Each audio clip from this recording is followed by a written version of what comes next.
सीता जी जिस अनोखी पद्धति से श्री राम का दर्शन कर रही है,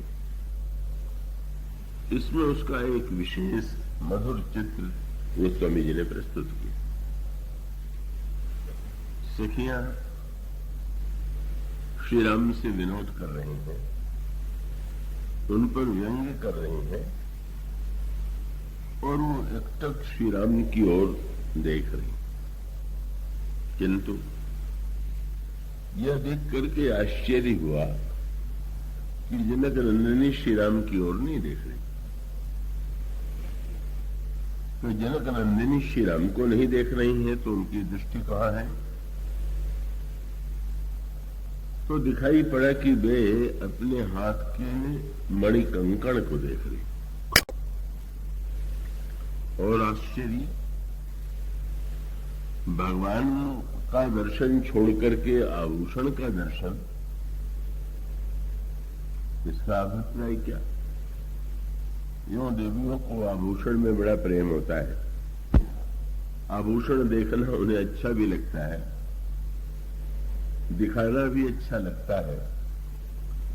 लेकिन किशोरी जी आभूषणों को देखने में इतनी तन्मय हो जाए, ये स्वयं बड़ी अद्भुत सी बात। पर जब ध्यान से भक्तों ने देखा तो दिखाई पड़ा कि नहीं, वो मणिकंकण नहीं देख रही है, मणिकंकण में एक अद्भुत जो रूप उनके समक्ष है उसे देख रही। उस मणिकंकण में श्री राम का प्रतिबिंब दिखाई दे रहा और जनक नंदिनी उस प्रतिबिंब को एकटक देख रही। और इतना ही नहीं, वो अपने हाथ को हिलने भी नहीं दे रही हैं और अपने पलकों को भी चलने नहीं दे रही। ये जो एक दृश्य गोस्वामी जी ने प्रस्तुत किया और उस संदर्भ में जो सूत्र आपके समक्ष पिछले दिनों रखा जाता रहा है कि विवाह का जो पर्व होता है बड़ा ही मधुर होता है और जीवन में उसकी बड़ी अनिवार्य आवश्यकता का अनुभव व्यक्त करता है। किंतु भगवान श्री राम और श्री सीता जी के विवाह में उन दृश्यों का आनंद तो था ही, पर क्या भगवान राम और श्री सीता जी के विवाह का भी उद्देश्य इतना ही है? और तब गोस्वामी जी ने जिन शब्दों के द्वारा इस विवाह की विलक्षणता की ओर संकेत किया, उसकी ओर हम सबका ध्यान जाना चाहिए। एक वाक्य तो गोस्वामी जी ने ये कहा कि जितना रनिवास है वो रनिवास में भी हास, विलास, रस बस, एक उन्मुक्त हास्य वहां पर दृष्टिगोचर हो रहा है और उस हास्य के साथ साथ उस हास्य के द्वारा अद्भुत विलास रस की अनुभूति हो रही है। तो वो अद्भुत हास्य, विलास और रस की भी अंतिम परिणति गोस्वामी जी कहते हैं कि दर्शन करने वाली स्त्रियों को ये प्रतीत हुआ कि हमारे जन्म लेने का उद्देश्य जो है वो पूरा हो गया। रनिवास, हास, विलास, रस बस, जन्म को फल सब लय। और ये जन्म को फल सब लहे का सूत्र वही है कि आप जब वृक्ष लगाते हैं तो वृक्ष का जब छोटा होता है तो भी आकर्षक ही होता है और जब विशाल हो जाता है तो और भी वो व्यक्ति को अपनी ओर आकृष्ट करता है, उसमें छाया होती है। लेकिन वृक्ष की वास्तविक परिणति तो तब हमारे सामने आती है जब उस वृक्ष में फल लग जाते हैं। वृक्ष लगता है फल के उद्देश्य से, और आपने कोई वृक्ष लगाया हुआ हो और उसमें फल ना आ रहा हो, तो आपको थोड़ी निराशा होगी। आप निराश होकर के सोचने लगेंगे इतना विलंब क्यों हो रहा है फल में। तो ये जो फल है वही वृक्ष की अंतिम परिणति है। तो जीवन का फल क्या है? कृपया निद्रा से सावधान पहले मैं कर दूं। तो जीवन की पहले तो कथा की सार्थकता जगने में है, और जीवन की सार्थकता की चर्चा अभी आपके सामने की जाएगी। तो जन्म को फल सब लहे, और इसका अभिप्राय क्या है? ये फल शब्द की ओर ही संकेत पहले भी किया गया। कहीं अगर देखें तो मनुष्य का जो जीवन है, अगर बहिरंग दृष्टि से देखें तो हम इंद्रियों के माध्यम से विषयों का आनंद लेते हैं। मनुष्य के जीवन में विषयों की आवश्यकता है। विषयों के बिना वह जीवित नहीं रह सकता है। किंतु विषय क्या जीवन का चरम उद्देश्य है क्या? क्या केवल विषयों का भोग कर लेना ही जीवन की चरम सार्थकता है क्या? और तब इसका उत्तर तो यही है कि वस्तुतः भगवान श्री राम ने अयोध्या वासियों को उपदेश देते हुए यही कहा था कि मित्रों, अपने पूर्ववासियों को संबोधित करते हुए उन्होंने कहा, यही तनु कर फल विषय न भाई। इस शरीर का फल विषय नहीं हो सकता, क्योंकि विषयों की प्राप्ति तो अन्य शरीरों में भी, पशुओं के शरीर में भी दिखाई देती है, पक्षियों के शरीर में भी दिखाई देती है। तो मनुष्य के जीवन में भी अगर वही वस्तुएं उपलब्ध हो और वही उसके जीवन की सार्थकता हो, तो पशु में और उसमें कोई अंतर नहीं। और तब स्पष्ट दिखाई देता है, वो महत्वपूर्ण सूत्र ये है कि अन्य शरीर जो है उनमें स्वातंत्र नहीं। स्वातंत्र नहीं का अभिप्राय यह है कि जैसे कोई कारागार में बंदी हो तो उसे कारागार के नियमों का पालन करना होगा। तो इसी प्रकार से ये जो देवता है वो भी अपने देवत्व के कारागार में, जेल खाने में बंदी, और ये जो पशु और पक्षी है वे भी बेचारे अपने शरीर में बंदी हैं। और बंदी होने का अभिप्राय ये है कि कोई पशु स्वतंत्र नहीं है कि वो अपने विवेक से कोई निर्णय करे, अपने स्वभाव में वो प्रकृति में परिवर्तन करे।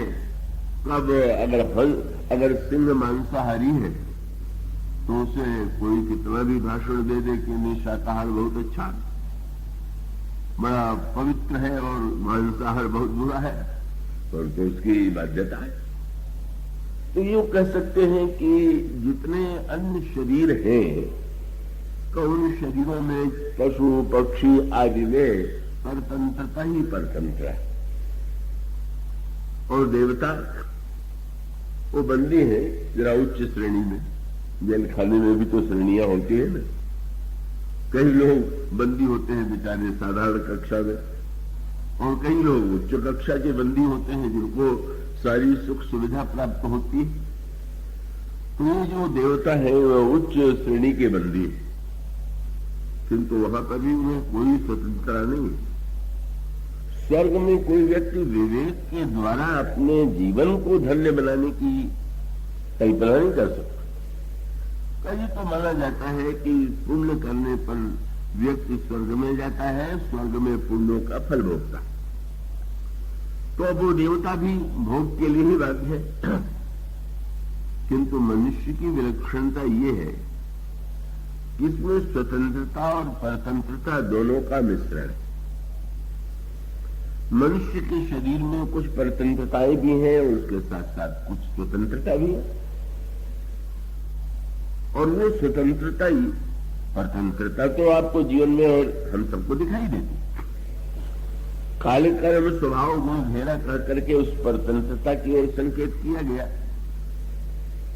किंतु उसके साथ साथ मनुष्य के पास ऐसा विवेक है कि उस विवेक के द्वारा उस स्वतंत्रता में भी वह स्वतंत्रता, जो सीमित स्वतंत्रता है, उसका सदुपयोग करता हुआ, और उसके लिए वो बड़ा सुंदर कवित्व में रूपक चित्रित किया गया।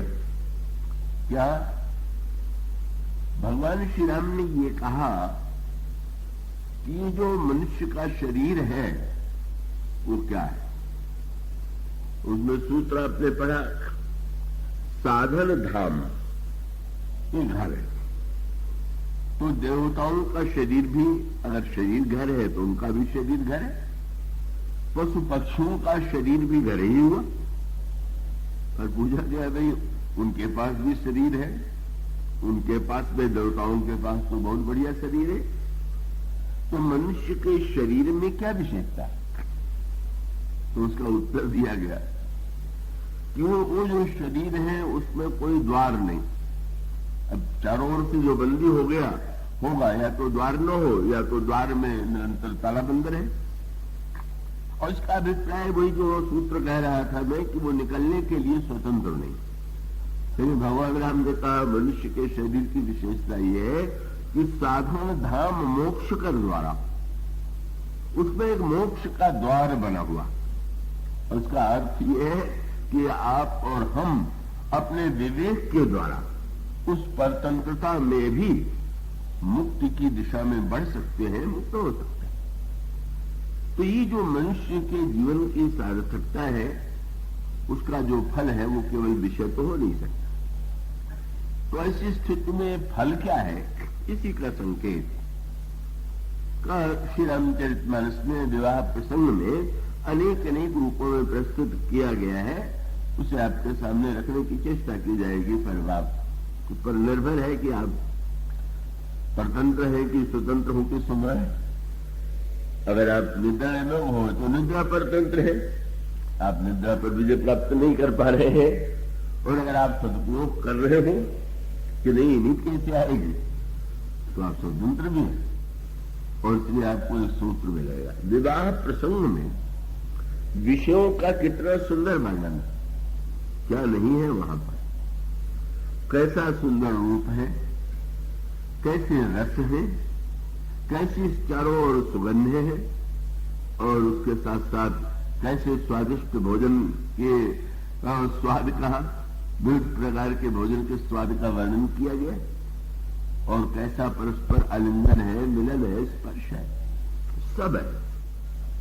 पर सब होने के साथ साथ जो शब्द कहा गया कि रनिवास हास विलास रस, तो हास विलास और रस की सार्थकता तब है कि जब हम जन्म के चरम उद्देश्य को पा लें। यही सूत्र जो है उस प्रसंग में आता है सामने, जब भगवान श्री राम लक्ष्मण के साथ जनकपुर पधारते हैं और उसकी भूमिका पर आप दृष्टि डालें। यह विवाह जो है वो अनेक विलक्षण मार्ग से भगवान राम जनकपुर में पधारते हैं, और वो विलक्षण मार्ग है, पहले महर्षि विश्वामित्र के आश्रम में जाते हैं, और महर्षि विश्वामित्र के साथ का फिर वे जनकपुर की ओर प्रस्थान करते हैं। और जनकपुर के मार्ग में चलते हुए भगवान श्री राम के द्वारा एक अद्भुत कार्य संपन्न होता है। और वो ये है कि भगवान श्री राम जब महर्षि के साथ जा रहे थे तो मार्ग में दिखाई पड़ा एक बड़ा ही सुंदर आश्रम है। पर आश्चर्य है कि उस आश्रम में कोई पशु और पक्षी नहीं, वृक्ष है, लताएं हैं, पर पक्षी नहीं, कोई पशु भी नहीं, मनुष्य तो है ही नहीं। और उस आश्रम के बीच में उन्होंने देखा कि एक शिला है। वो शिला जो है वो नारी आकृति वाली शिला। प्रभु ने महर्षि विश्वामित्र से पूछा, महाराज जी विचित्र दृश्य है, क्या आश्रम इतना सुहावना पर वहां कोई पशु पक्षी मनुष्य नहीं, इसका कारण क्या है? वो सभी का आश्रम एक दी खमग माही, खगमग जीव जंतु को नहीं। और जब महर्षि से प्रभु ने पूछा तो महर्षि ने वो समीर ने लिखा कि जब उन्होंने खगमग जीव जंतु को नहीं पूछा, मुनि शिला प्रभु देखी, तो सकल कथा मुनि कही विषय की। उन्होंने वह कथा प्रस्तुत की। कब वो महर्षि गौतम की पत्नी अहिल्या कैसे पत्थर के रूप में परिणित हो गई। ये जो आपको नारी आकृति दिखाई दे रही है, ये महर्षि गौतम की पत्नी है। और ये महर्षि गौतम के शाप के कारण शिला हो गई। और उसके साथ साथ एक अनुरोध भी उन्होंने जोड़ दिया। उनका गौतम नारी शाप बस उपल देह धरि धीर, चरण कमल रज चाहती कृपा करहु रघुवीर। राघवेंद्र रामभद्र, ये जो महर्षि गौतम की पत्नी है, उनका उद्धार, उनमें चेतना का संचार आपके चरण की धूल के द्वारा होगा। आप इनको चरण की धूल का स्पर्श करा करके धन्य बनावे। क्या रहस्य है। अब पहला कार्य जो भगवान श्री राम के द्वारा जनकपुर के मार्ग में संपन्न होता है, वो अहिल्या का उद्धार है। और इसका अभिप्राय क्या है। वो ऐतिहासिक अहिल्या जो महर्षि गौतम की पत्नी थी, वो तो त्रेता युग में थी।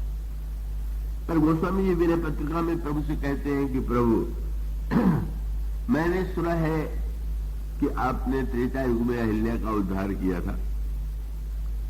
प्रभु ने मुस्कुरा के पूछा कि आप तुम्हें विश्वास नहीं है क्या। मैंने सुना है तो ठीक ही होगा, लेकिन मैं तो प्रत्यक्ष प्रमाण चाहता हूं। प्रमाण क्या है चाहते हो।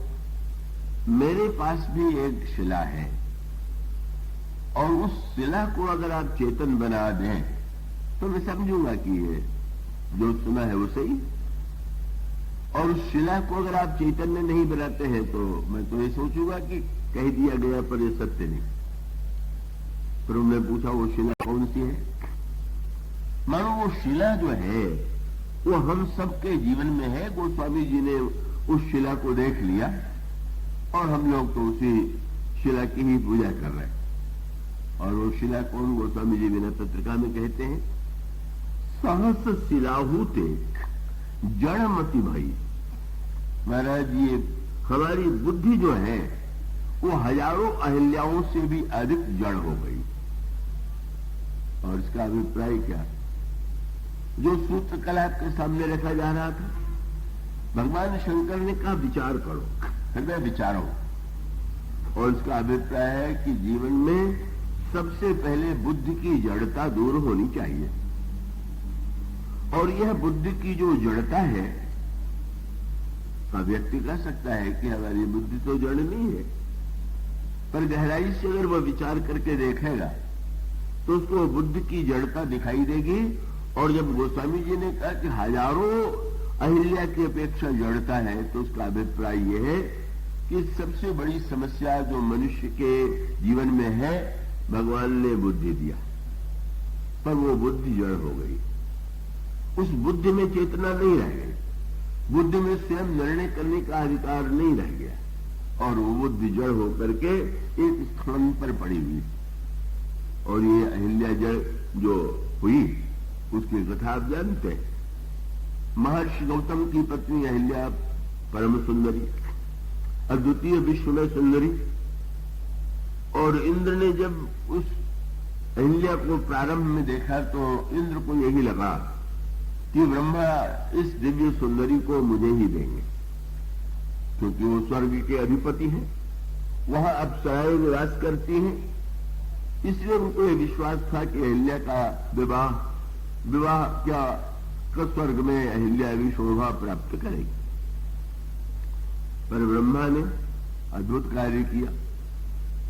अहिल्या अर्पित उन्होंने इंद्र को नहीं किया, अपितु महर्षि गौतम को किया।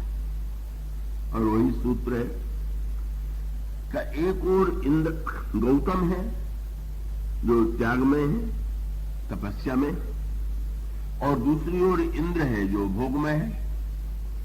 तो फिर वही प्रश्न है कि बुद्धि को भोग की दिशा में ले जाया जाए कि बुद्धि को तप और त्याग की दिशा में ले जाया जाए।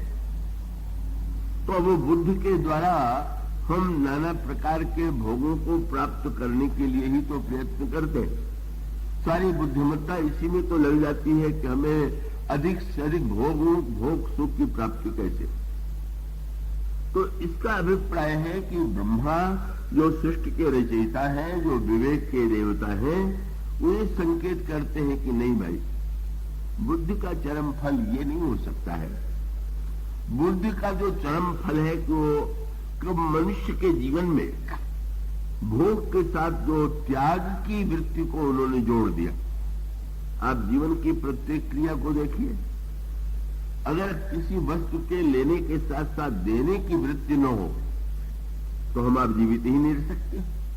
आप पूरे इंद्रियों के क्रियाकलाप को देखेंगे तो स्पष्ट दिखाई देगा क्यों एक चक्र चल रहा है। और वो चक्र जीवन के प्रत्येक क्षेत्र में आप देखते हैं, आप श्वास लेते हैं पर अगले ही क्षण देखते हैं कि श्वास प्रश्वास बाहर की ओर भी अग्रसर हो रही है। और वो जितना आप भोजन के रूप में, वस्तु के रूप में आप देखते हैं कि ये ग्रहण और त्याग जुड़ा हुआ है।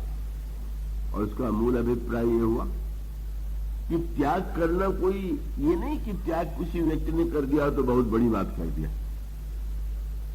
त्याग करना तो लाचारी है, त्याग करना व्यक्ति की बाध्यता है। और अगर कोई निर्णय कर ले कि हम तो भोजन ही भोजन करेंगे, वस्तु लेंगे ही लेंगे, उसका त्याग नहीं करेंगे तो उसकी क्या दुर्दशा हो जाएगी। और उसका अभिप्राय यह है, इसलिए त्याग व्यक्ति की बाध्यता है। और व्यंग्यात्मक रूप में जो बात कही गई कि किसी महात्मा के पास कोई सज्जन गए और जाकर के जब उनके चरणों में प्रणाम किया तो स्तुति करने लगे, महाराज हम लोग तो बड़े संसारी हैं, आप जैसे त्यागी का दर्शन हो गया, हम धन्य हैं। तो विरोधी महात्मा ने हंस करके कहा कि देखिए, और कोई आप प्रशंसा कीजिए पर मुझे त्यागी मत कहिए। महाराज क्यों न कहें?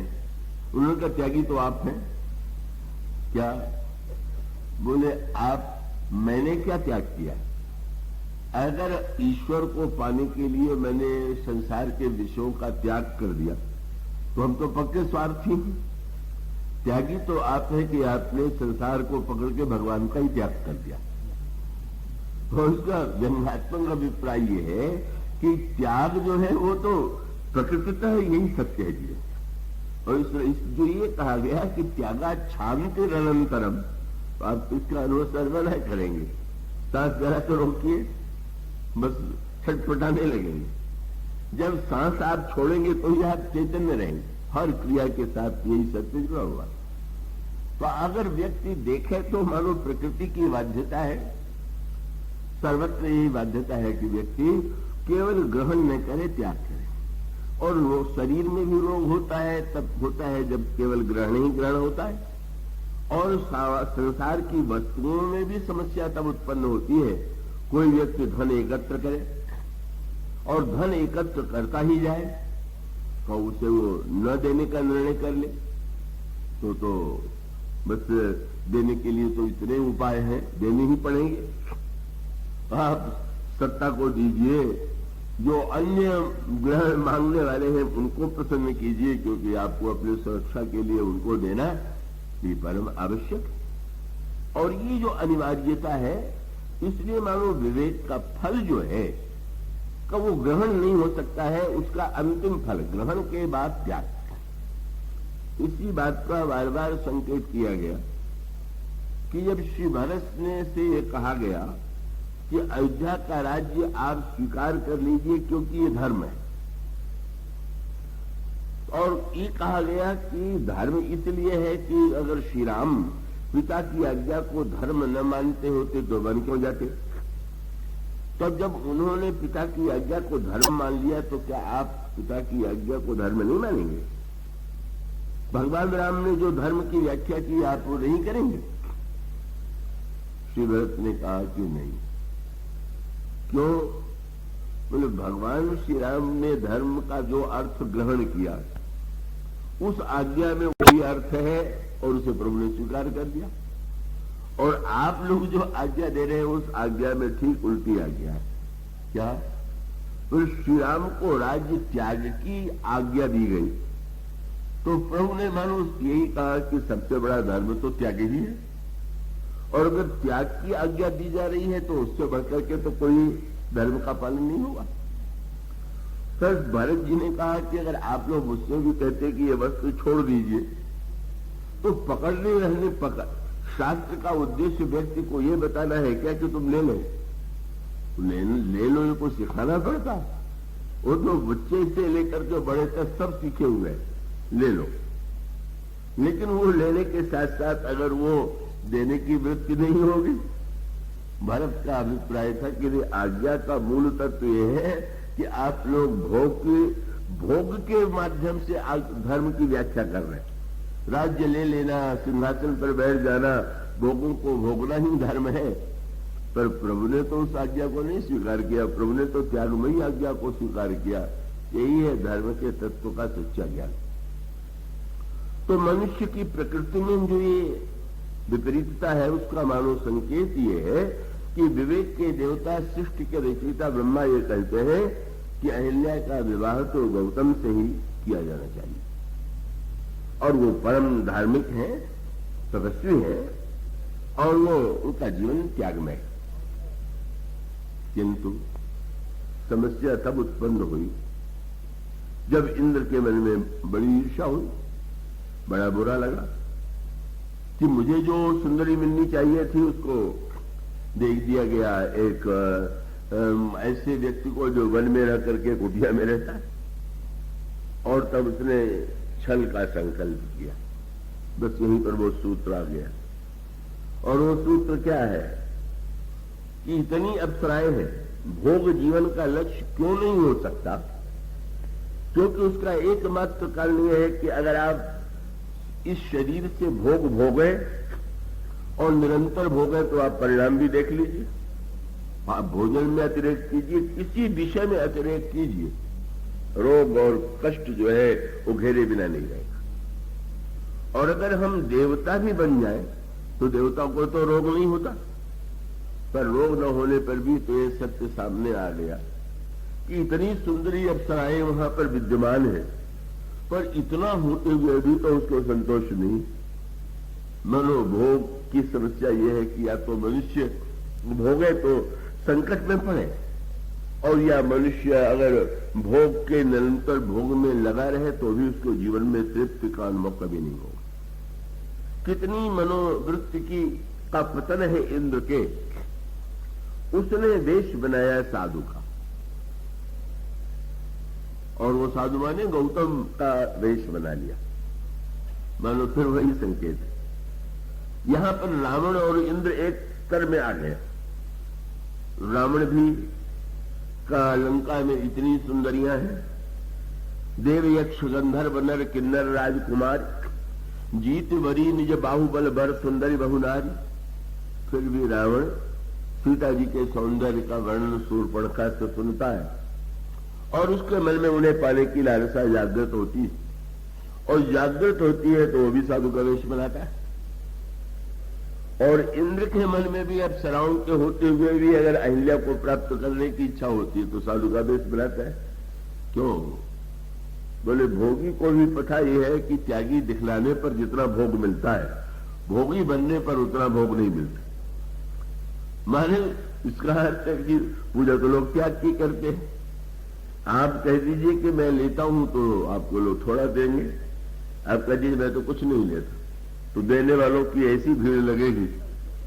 आप जितना नकार का स्वांग करेंगे तो साधु के जीवन में नहीं आवश्यकता है तो एक बात है, पर जो वेश की ही पूजा करता है, मानो सूत्र वही है कि वहां पर भी व्यक्ति अगर ठगा भी जाता है तो मानो नकली त्याग के द्वारा असली त्याग का दर्शन हो जाए तो व्यक्ति के जीवन में त्याग की वृत्ति आएगी, और नकली त्याग की बात होगी तो उस व्यक्ति के जीवन में उसका कष्ट सामने आएगा।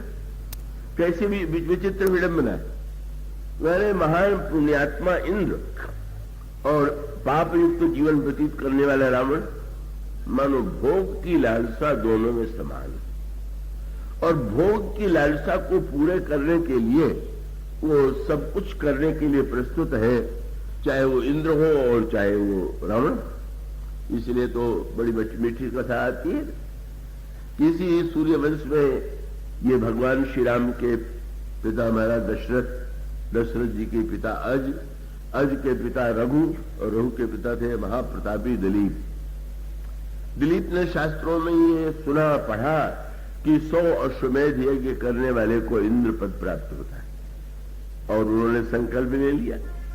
99 यज्ञ पूरे हो गए, पर जब 100वां यज्ञ चल रहा था तो अश्वमेध का जो घोड़ा छोड़ा गया वो चोरी चला गया। सारे संसार में पता चला, किसी ने रोका, पकड़ के रोक लिया होता तो युद्ध होता, पर घोड़ा चोरी चला गया, यज्ञ कैसे पूरा हो। और तब वशिष्ठ जी ने ध्यान में देखा कि उस घोड़े को इंद्र चुरा ले गया। रघु तो महान प्रतापी थे, रघु ने तुरंत कहा कि मैं उसको अभी स्वर्ग पर आक्रमण करके उस घोड़े को वापस लाता हूं। लेकिन उसमें दिलीप के सत्संग का संस्कार वो जागृत हो गया। उन्होंने यही कहा कि ना, अब मैं 100वां यज्ञ पूरा नहीं करूंगा।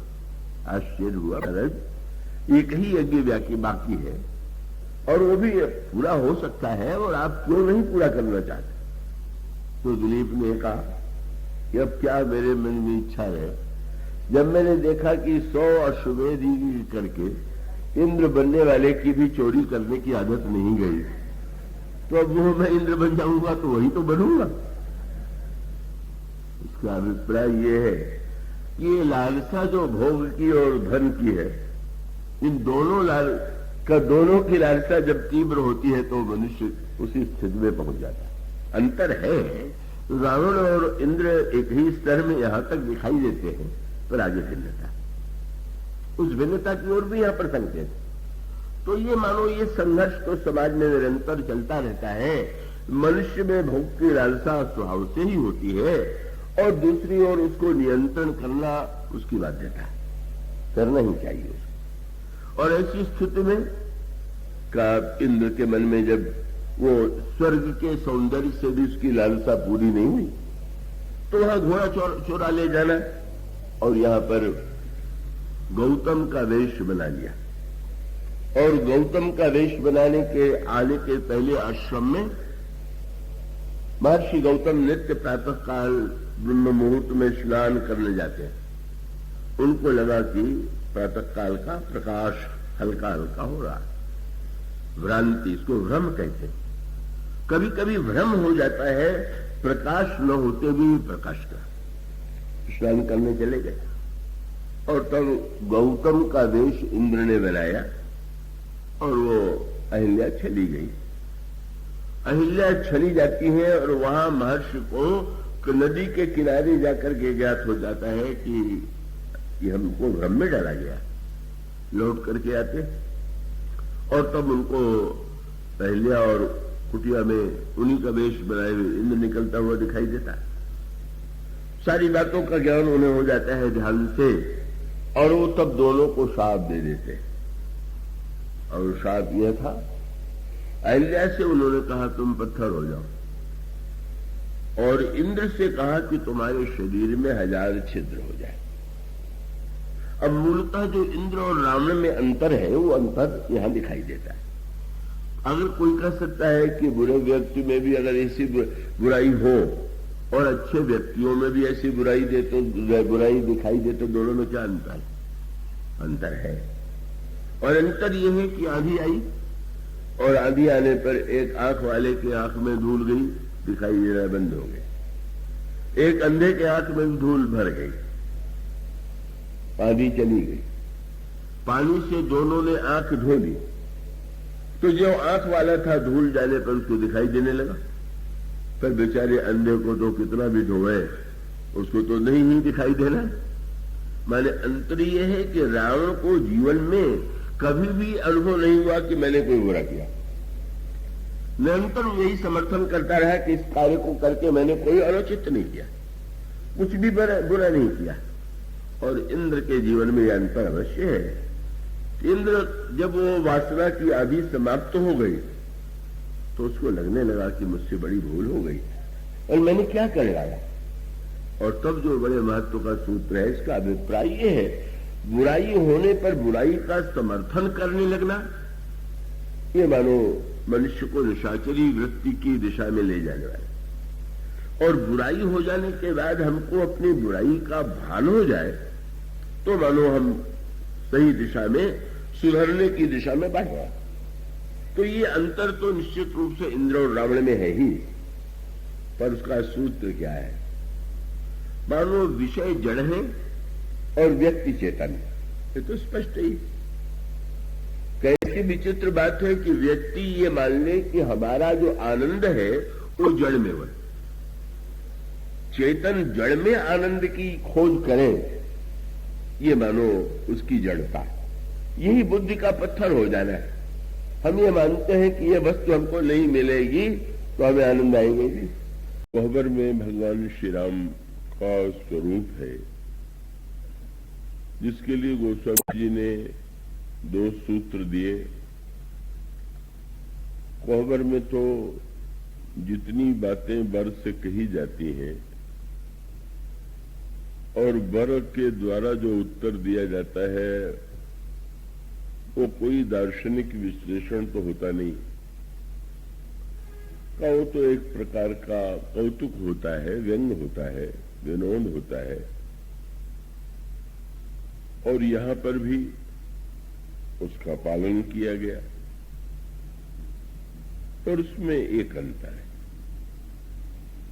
और वही अंतर जो है अन्य विवाहों से इस विवाह की भिन्नता को प्रकट करता है।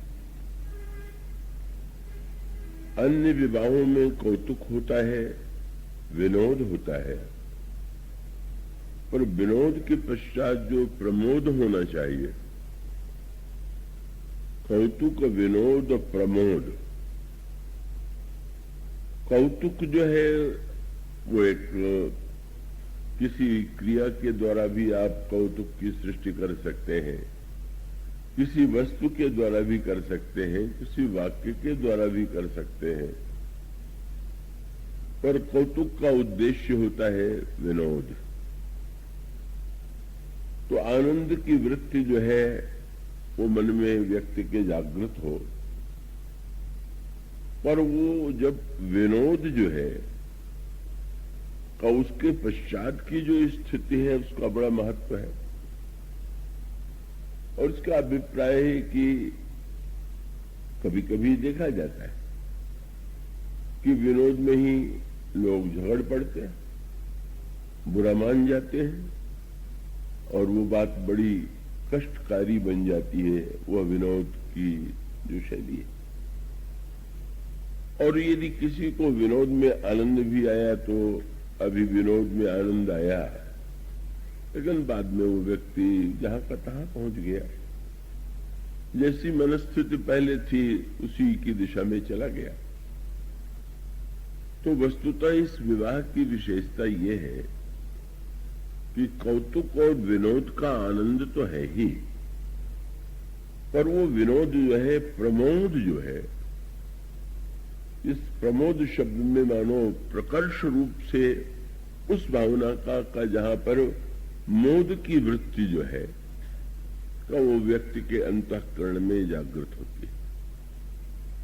और ये मोद शब्द जो है वो बड़े महत्व का है। कृपया आप चैतन्य रहिएगा, अभी तो श्री गणेश से ही हुआ है। तो आपने एक शब्द सुना होगा, आप सुना क्या, आप तो जानते ही होंगे कि गणेश जी के लिए कहा जाता है कि वो मोदक प्रिय है। मोदक प्रिय मुद मंगल दाता। तो मोदक तो स्वादिष्ट होता ही है, किंतु उस मोदक शब्द में गणेश जी को मोदक प्रिय है, अगर केवल इतना ही अर्थ ले लें कि उन्हें बेसन का लड्डू बड़ा प्रिय है, तो फिर गणेश जी की वह जो महिमा है वो तो उससे, उसके अनुकूल वो नहीं बात लगती है। तो गणेश जी तो विवेक के देवता, बुद्धि के देवता है। और इनको जो मोदक प्रिय है, तो बहिरंग रूप ये है कि आप पूजन करते हैं तो उनको मोदक का भोग लगा दें। पर वही पूजा जब आप मन के द्वारा अपने अंतःकरण में गणेश जी की पूजा करें तो वे प्रसन्न तब होंगे कि जब मोदक उन्हें अर्पित करें। गोस्वामी जी ने मैंने पत्रिका में भी ये बात व्यक्ति के ध्यान में उन्होंने याद दिलाई।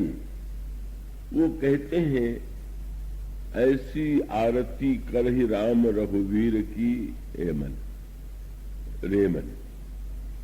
तो परंपरा है, पहले चंदन लगाते हैं, माला पहनाते हैं, धूप देते हैं, दीप और नैवेद्य अर्पित करते हैं, तांबूल का भोग लगाते हैं, और वो लगाना ही चाहिए। पर इसके साथ साथ इस स्थूल पूजा से भी अधिक महत्व है मानसिक पूजा का। तो मानसिक पूजा जब आप करेंगे तो उसमें जो आप आरती उतारेंगे या जो तांबूल अर्पित करेंगे वो कौन सा होगा? तो मैंने पत्रिका के 2 पदों में गोस्वामी जी ने प्रारंभ में कैसी आरती हम भगवान की करें इसकी ओर संकेत किया। अशुभ शुभ कर्म घृतपूर्ण 10 वर्तिका। गोस्वामी जी कहते हैं, आपने देखा होगा कि जो रुई के द्वारा बत्ती बनाई जाती है, जिसके द्वारा आरती उतारी जाती है, एक नहीं होती है, तो वो कई बत्तियां होती हैं। तो गोस्वामी जी ने कहा कि अगर आप भगवान की आरती उतारना चाहते हैं तो बत्ती बनाइए। काहे कि बोले अशुभ शुभ कर्म घृत पूर्ण 10 वर्तिका। और इसका अर्थ ये हुआ कि आप जब आरती जलाते हैं तो आप ये देखते हैं कि वो आरती में प्रकाश तो हो रहा है, पर धीरे धीरे वो जो है बत्ती जो है वो जल जाती है, अंत में बिल्कुल जल जाएगी। अब गोस्वामी जी कहते हैं कि आरती की पूर्णता तब होगी कि जब 10 बत्ती बनावे। कौन सी? उनका अशुभ शुभ कर्म। हमारे आपके जीवन में कुछ कर्म शुभ होते हैं और कुछ कर्म अशुभ होते हैं। और समस्या ये है कि प्रत्येक शुभ कर्म के साथ साथ अशुभ होता ही है। कोई ऐसा कार्य हो ही नहीं सकता है, ये कर्म की बाध्यता। आप श्रेष्ठ से श्रेष्ठ कार्य करें तो उसमें आप मान लीजिए एक प्रकाश, आपने दीपक जलाया, तो अब दीपक जलाने में प्रकाश तो होता है, पर आप देखते हैं कि पतंगे जल रहे हैं, कीड़े जल रहे हैं। तो इसका अभिप्राय ये है कि वो तो बाध्यता है, उसके कारण तो व्यक्ति उससे बच नहीं सकता। तो इस तरह से प्रत्येक कर्म जो है वो व्यक्ति का वो शुभाशुभ मिला हुआ है, बना हुआ। और कितनी बढ़िया बात कही गई कि इस अशुभ शुभ कर्म की ही बत्ती बना लीजिए। और अशुभ और शुभ कर्म की बत्ती बना देने का अभिप्राय यह है कि अभी तक हम अशुभ का फल अलग भोगते थे और शुभ का फल अलग भोगते हैं। यही हमारे शास्त्र की व्यवस्था। आप जो शुभ कर्म करेंगे उसका भी परिणाम आपको मिलेगा, और जो आप अशुभ कर्म करेंगे उसका परिणाम भी आपको मिलेगा। और एक सबसे बड़ी कठिनाई ये है कि इन दोनों कर्मों में कोई गणित नहीं होता। गणित माने आप अगर ये सोचें कि चलो हमने 10 कर्म शुभ किए और 5 कर्म अशुभ किए, तो बस 5 काट करके हमको 5 शुभ का ही फल भोगना पड़े, और वो 5 में हमारा वो जो 5 अधिक है शुभ कर्म, उसके द्वारा हम अशुभ परिणाम से बच जाएंगे। पर शास्त्र कहते हैं कि ना, वो तो दोनों अलग ही भोगना पड़ेगा। तो इसका अर्थ ये हुआ कि अगर आप 10 आम के वृक्ष लगावे और 2 कांटे के वृक्ष लगावे तो ये कोई गणित थोड़ी हुआ कि वो आपके जो दो आम के जो कांटे के वृक्ष होंगे उसमें कांटा नहीं लगेगा। आम का वृक्ष लगाया तो आम का फल होगा, कांटा लगाया तो कांटे का परिणाम होगा। इसी तरह से अशुभ और शुभ कर्म की समस्या बड़ी जटिल है। कर्म किए बिना व्यक्ति रह नहीं सकता। कर्म जब भी होगा तो कुछ न कुछ शुभ होगा और कुछ न कुछ अशुभ होगा, और उसके पश्चात भी व्यक्ति को उसका परिणाम अलग अलग भोगना हुआ। तो फिर उपाय क्या है? बोले जब तक आप इस कर्म को बनाए रखिएगा और शुभ कर्म का परिणाम चाहेंगे, तब तक तो अशुभ भी होगा और उसका फल भी भोगना पड़ेगा। इसलिए बत्ती बनाइए और इसको जला दीजिए। इसका अभिप्राय है कि अगर किसी बाग में आग लग गई तो अब उसमें तो जो वृक्ष है सबके सब जल के भस्म हो गए। तो ये कर्म परंपरा को समाप्त करने का उपाय यह है कि वो सारे जो कर्म है उनको भगवान के लिए अर्पित करना और उनकी बत्ती बनाइए और उसमें एक वस्तु मिला दीजिए।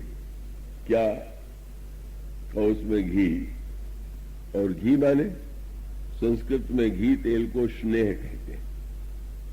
और इसका अभिप्राय यह है कि हम अशुभ को शुभ कर्म जब भगवान के समक्ष आरती उतारने के लिए चलेंगे तो उस समय हमारे अंतःकरण में स्नेह की भावना होनी चाहिए। और तब जो प्रकाश होगा, तो वो प्रकाश कौन सा होगा? बोले त्याग पावक सतो गुण प्रकाशम। त्याग की अग्नि, अशुभ शुभ कर्म की वर्तिका स्नेह है, और तब सतो गुण का प्रकाश होगा, सत्व में प्रकाश होगा। और जब इस प्रकार से आरती उतारी जाएगी तो भगवान परम प्रसन्न होंगे। उस प्रसंग को मैं बहुत विस्तार नहीं दूंगा, वो एक बहुत गंभीर और बड़ा सांकेतिक प्रसंग है। तो गोस्वामी जी कहते हैं भगवान को तांबूल अर्पित करना चाहिए, और उस तांबूल की विशेषता क्या है कि जब आप वो मुख में देते हैं तो थोड़ी देर के बाद आप देखते हैं कि मुख का रंग लाल हो जाता है। उसी प्रकार से गोस्वामी जी ने कहा भगवान को भोग लगाने के बाद तांबूल अर्पित कीजिए। और वो तांबूल कौन सा है? बोले प्रेम तांबूल। ये जो प्रेम है वही जो है पान है। मानो इसका अर्थ ये है कि स्थूल वस्तुओं से तो पूजा करना एक क्रम है, उसका पालन करना चाहिए, पर अंततो गत्वा हमारे अंतःकरण में जो पूजा है वो इन सद्गुणों के द्वारा, इन कर्मों के द्वारा हम भगवान को कैसे प्रसन्न करें, ये इसका अभिप्राय।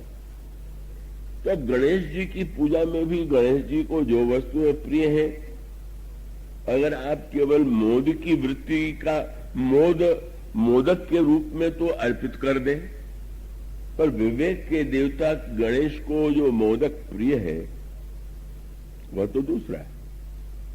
और वो मोदक कौन सा है? इसी को मुदिता वृत्ति के नाम से, जब अंतःकरण में मुदिता वृत्ति का उदय होता है, प्रसंग अत्यंत गंभीर है। ज्ञान दीपक प्रसंग में बताया गया, श्रद्धा की गाय लाइए, सत्कर्म का चारा उसको खिलाइए, और तब निर्मल मन का अहीर जो है विश्वास के बर्तन में दुग्ध, उस श्रद्धा की गाय का दूध दुहे, उसको अग्नि में दूध को परिपक्व कीजिए, गाढ़ा कीजिए, क्षमा की वायु से उसे शीतल कीजिए, उसके पश्चात धृत का जावन दे करके उसे जमाइए। ये सब बड़ा एक एक शब्द बड़े जटिल है। और उसके पश्चात जब दही जम जाए, तब जिसको मक्खन निकालना है, घी बनाना है, वो तो दही को खाने के लिए तो बना नहीं रहा है। दही उद्देश्य है तो दही बन गया, आप खा लीजिए। लेकिन यहां पर तो दही में से घी निकालना है, और तब क्या करना पड़ेगा? उसको मथना होगा। माने श्रद्धा हो, सत्कर्म हो, भावना हो, विश्वास हो, अहिंसा हो, तो उसके पश्चात मंथन जब होगा तब कहीं उसमें से जाके नवनीत निकलेगा। और ये मंथन काहे से होगा? मुदिता मथे विचार मथानी। कि जब ये मंथन मुदिता वृत्ति के द्वारा विचार की मथानी से मंथन होगा, और उसका सीधा तात्पर्य ये है कि गणेश जी प्रसन्न तब होंगे जब हमारे अंतःकरण में विचार की मथानी के द्वारा मुदिता वृत्ति उसका मंथन है। तो वो मुदिता वृत्ति जो है वही वस्तुतः मोदक है और वही गणेश जी को प्रिय है। ये मोदक भोग लगाना न भूलिए। कई कृपण लोगों के लिए तो अच्छा हो गया, बोले बाहर हम भोग ही नहीं लगाएंगे, हम मानसिक पूजा करते हैं, ऐसे बोल नहीं कीजिएगा। बहिरंग पूजा का भी एक अपना आनंद है, उसका फल है, क्योंकि अंत में तो हमें प्रविष्ट भीतर होना ही होगा। और यह जो मोदक है गणेश विवेक के देवता है, जब देखते हैं कि इस व्यक्ति में मुदिता वृत्ति उदित हो गई, इसमें विचार का उदय हो गया, तो विचार और विवेक का तो फल यही है कि व्यक्ति में विचार हो। तो इसलिए इस विवाह प्रसंग में कौतुक भी है, विनोद भी है। अब ऐसा नहीं कि पूरे देर गंभीर ही प्रसंग बना रहे। अब यूं मैं कहूं आपसे कि जब जौनार पर बाराती भोजन करने के लिए बैठे तो उस समय क्या हुआ? अब ये तो नहीं था कि वहां संकीर्तन शुरू कर दिया गया।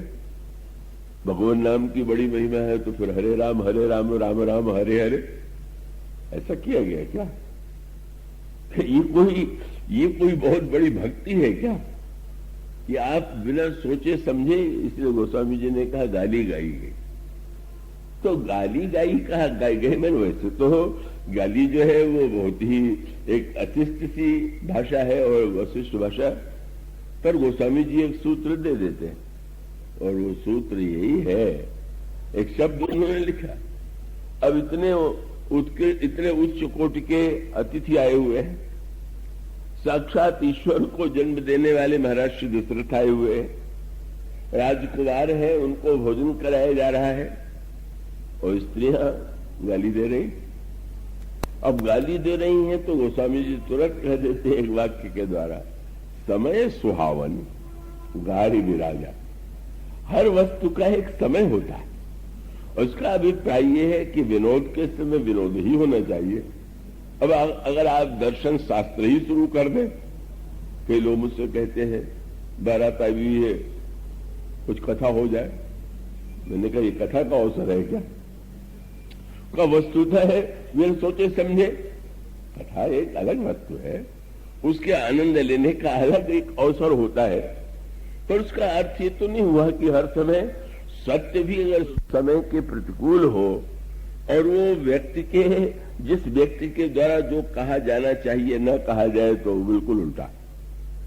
अब कोई रोगी हो, डॉक्टर के पास जाए और डॉक्टर साहब कहने लगे कि शरीर तो नासमान है, एक दिन मरना ही है, दवा करके क्या करोगे? तो शास्त्रों में तो ये लिखा हुआ, तो वेदांत में भी ये लिखा हुआ, देह स्थित मांस रुधरे अभिजित त्वजत्वम का इस प्रकार से वर्णन किया गया है। लेकिन उसका एक कर्तव्य नहीं है कि वो नश्वरता का वर्णन करे और मृत्यु का वर्णन करके दवा से व्रत हो जाए। तो हर वस्तु का एक आनंद होता है और उस आनंद को उसी रूप में लेना चाहिए।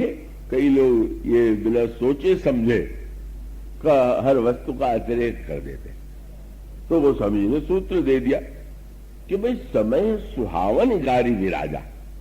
और इसलिए महाराज दशरथ जब सुनते हैं तो कैसा लगता है? महाराजा धराज को कोई गाली दे दे तो बहुत बड़ा अनादर होगा। पर गोस्वामी जी ने तुरंत लिखा, समय सुहावन गारी विराजा और हसत राव सुन सहित समाजा। सारे दशरथ सहित जितने बाराती हैं वो बड़े प्रसन्न हो रहे हैं। और यही भगवान शंकर और पार्वती के विवाह में भी गोस्वामी जी ने गाली का वर्णन कर दिया। और उन्होंने लिखा कि जब वो देवताओं के भोजन करने के लिए बैठे और जब वो देवताओं की गाली गाने लगी तो भोजन करत सुर अति विलंब और देवर लगाने लगे। मानो यह आनंद की एक वृत्ति है और मनुष्य के अंतःकरण में सचमुच अनेक उसके भाग बने हुए। और वो सभी वस्तुएं उचित समय पर व्यक्ति को प्राप्त होना चाहिए। ये सत्य जो जीवन का जो व्यक्ति समझ लेता है, तो वो व्यक्ति जीवन को सही अर्थों में स्वीकार करता है। तो इसलिए विवाह के प्रसंग में विरोध की पराकाष्ठा है। गोस्वामी जी ने अनेक संकेत किए कि किस प्रकार से स्त्रियां विरोध कर रही, पर इतना ही तो रामायण का उद्देश्य नहीं हो सकता।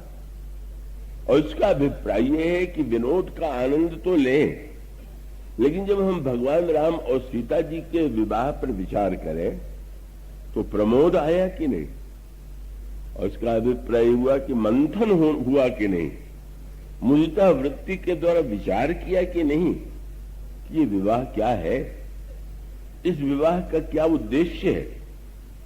और यह जब वृत्ति उदित होगी, जैसा कि संकेत मिलता है, भगवान श्री राम का विवाह होने वाला है तो सारे देवता विवाह देखने के लिए व्यग्र हैं, और व्यग्र देवता ब्रह्मा जी के नेतृत्व में आते हैं जनकपुर में। फिर ब्रह्मा बड़े प्रसन्न मन से आए थे, देवताओं को और निमंत्रण देकर के आए थे, चलो चलो सब लोग श्री राम के विवाह में सम्मिलित हो। लेकिन जिस समय वहां पहुंचे तो कुछ भ्रमित से चारों ओर देखने लगे, समझ लोग नहीं पाए कि अचानक गंभीर ऐसे कैसे हो गए। और तब गोस्वामी जी ने उनके मन की बात लिख दी।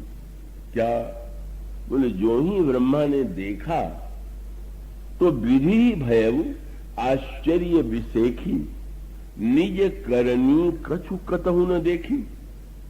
कितना मनोवैज्ञानिक सत्य है।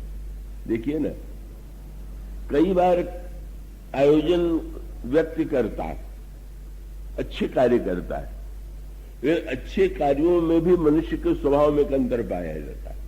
क्या कि किसी अच्छे कार्य से उसका मैं जुड़ा हुआ हो, मेरापन जुड़ा हुआ हो तो अधिक आनंद आता, और जिसमें मैं और मेरापन जुड़ा हुआ न हो उसमें आनंद कम हो जाता है।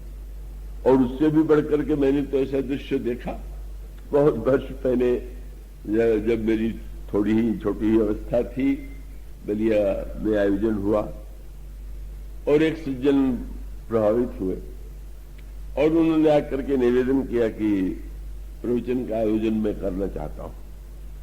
मेरे पास समय की समस्या थी, मुझे अन्यत्र जाना था, मैंने कहा कि संभव नहीं। तो बड़ी विचित्र बात हुई। दूसरे दिन जब कथा चली तो वो सामने जोर जोर से ध्वनि आने लगी कव्वाली की। क्या बात है भाई, अचानक बोले आपने कथा नहीं स्वीकार किया तो उन्होंने बाधा देने के लिए कव्वाली का आयोजन कर दिया कि इतनी ध्वनि हो कि कथा में बाधा पड़ जाए। मैंने ऐसा भी मनुष्य का स्वभाव दिखाई देता है कि वो अच्छी वस्तु भी चाहिए तो वो उसमें वो जुड़ा हुआ हो, मैं जुड़ा हुआ हो कि हाँ ये तो मेरा है। तो मेरेपन से जोड़ करके आप अच्छे काम तक ही रहें तो भला कोई बात है, पर मेरापन तो मनुष्य को न जाने किस किस दिशा में ले जाता है। कई जो मेरापन है, मानो यहां पर ब्रह्मा में भी एक कमी दिखाई दे गई। और क्या है, ब्रह्मा विवाह का ही आनंद लेने थोड़ी आए थे, वो तो बड़े गौरव से देवताओं को बताना चाहते थे कि देखो ये विवाह कहां हो रहा, जिस संसार को मैंने बनाया है और उस संसार का एक देश भारतवर्ष, और भारत में ये मिथिला और उसमें विवाह हो रहा है। कैसी विचित्र रचना है मेरी, ये मेरी रचना में विवाह संपन्न हो रहा। पर जब वहां ने जनकपुर में उन्होंने देखा तो अपना बनाया हुआ कुछ एक भी वस्तु नहीं दिखाई पड़ी, उदास हो गए। ये हुआ क्या, ये किस यहां जो वस्तुएं हैं उसको बनाने वाला कोई और है क्या। जब ब्रह्मा की ये दशा, विधि भयउ आश्चर्य विषेखी निज करणी, बस ये निज करणी शब्द जो है यही जीवन की सबसे बड़ी समस्या। बुरे कार्य करने तो बुराई होती ही है, और अच्छे कार्य में भी जब निज करणी की वृत्ति जुड़ जाए तो संकट आई जाता है। जब भगवान शंकर ने ब्रह्मा जी की दशा देखी तो मुस्कुराते हुए, जहां पर ब्रह्मा देवताओं से घिरे हुए थे, वहां पर पहुंच गए और भगवान शंकर ने जो सूत्र दिया वही श्री राम के विवाह का वो सूत्र है जो विनोद को प्रमोद तक पहुंचाता है। शिव समुझाए देव सब, जनि आचरज भुलाहु और हृदय विचारहु, बस मुदिता मथई विचार मथानी। उन्होंने कहा कि आप ब्रह्मा से सीधे नहीं कहते हैं, ये एक संत की भगवान शंकर कितने विनम्र हैं। अब ब्रह्मा से सीधे कह दें कि अब आपको क्या हो गया है। उस देवताओं को संबोधित करके कहते हैं कि तुम हृदय में विचार करो कि ये सिया रहो वीर विवाह। तो इसका अभिप्राय ये हुआ कि इस विवाह की विशेषता ये है कि इसमें कौतुक भी है, विनोद भी है, पर प्रमोद भी है। और विचार करने का सूत्र मानो उन्होंने क्यों दिया, बोले अन्य विवाहों में जब कोई विवाह के लिए आयोजन करता है तो कितना बढ़िया उसने विवाह का आयोजन किया, उससे लोग उसकी प्रशंसा करते हैं और उसको भी प्रसन्नता होती है कि मैंने कितना सुंदर विवाह के संदर्भ में प्रबंध किया, कितना अच्छा प्रबंध है। लेकिन श्री राम और सीता के विवाह का उद्देश्य क्या है? शंकर जी का संकेत मानो ब्रह्मा से ये था कि अन्यत्र तो निज करनी देखना चाहिए, ये देखता है व्यक्ति कि मैंने क्या बनाया, पर यहां ये मत देखिए कि मैंने क्या बनाया, यहां ये देखिए कि मुझे किसने बनाया। और यही तो सबसे बड़ी बात। जब व्यक्ति देखेगा कि मैंने ये बनाया तो उसके मन में गर्व आवेगा, और जब ध्यान आवेगा कि मुझे किसने बनाया तो फिर वो उसको सारा अभिमान गलित हो जाएगा। तुमने इतना बड़ा ब्रह्मांड बना डाला, पर तुम्हें किसने बना डाला जिसने ऐसी क्षमता दे दी कि तुम ब्रह्मांड का निर्माण कर सको? वो लोग गाथा आपको ज्ञात ही होगी। एक मूर्तिकार इतनी सुंदर मूर्ति बनाता था कि उसको देख करके पहचानना कठिन हो जाता था कि मूर्ति है कि कोई वस्तुतः व्यक्ति है। और किसी भविष्यवाणी करने वाले ज्योतिषी ने बता दिया कि अगले वर्ष इस तिथि के दिन तुम्हारी मृत्यु होगी। और तब उसने निर्णय किया कि अच्छा, मृत्यु को भी एक बार भ्रम में डाल देंगे। और उस पूरे वर्ष उसने अपनी 12 मूर्तियां बनाई, और जब वो दिन आया तो 12 मूर्तियां, और उसमें बीच में स्वयं बैठ गया। यमराज के दूत समय पर आए लेने के लिए, और लेने के लिए आए तो अब देखते हैं और फिर निराश होकर लौट गए। यमराज ने पूछा, लौट कैसे आए? क्या महाराज एक को लाना है कि 13 को लाना है? तो उन्होंने कहा लाना तो एक कोई है, पर महाराज वहां तो 13 इतने जैसे हैं कि हम कैसे इसमें से एक को लावे। तो यमराज ने एक मंत्र बता दिया, बोला प्रयोग करोगे तो ले आओगे। और जब यमराज के दूत गए तो वहां जाते ही उन्होंने ये कहा कि धन्य है, कौन है वो मूर्तिकार, जैसी द्वितीय मूर्ति जिसने बनाई, ऐसा मूर्तिकार आज तक विश्व में पैदा नहीं हुआ। वो मूर्ति बनाने वाला खड़ा हो गया, मैंने बनाया, तो चलो। और इसका अर्थ है मूर्ति अमर हो गई और मूर्तिकार मर गया। और इसका अर्थ है जब वस्तु के साथ व्यक्ति का मैं जुड़ता है तो उस समय तो वो मरण धर्म हो ही जाता है। तो विवाह का मूल उद्देश्य यही है, मानो विधाता को, और जब विधाता को है तो हम लोगों के लिए भी तो है ही है। जब ब्रह्मा को भी शंकर जी कहते हैं हृदय विचारहु धीर धरी सिंह रघुवीर विवाह, इसका अभिप्राय है कि जब साक्षात महाशक्ति और साक्षात ईश्वर का विवाह हो रहा है तो आपका भी जन्म तो उनके ही द्वारा होता है, उन्हीं के द्वारा तो आपका निर्माण होता है। यहां भला अपनी करनी ढूंढने की क्या आवश्यकता है? यही है प्रमोद की वृत्ति, जिसको कहते हैं कि ऐसा मोद उत्पन्न हो कि वो आनंद केवल क्षणिक न रह करके चिरस्थायी हो जाए। और ये आनंद की सृष्टि कब होगी कि कौतुक और विनोद के अंतराल में जो अनेक भक्ति के रहस्य, ज्ञान के रहस्यों का उद्घाटन किया गया है, उसे भी हम जीवन में स्वीकार करें, उसका भी आनंद हम लें।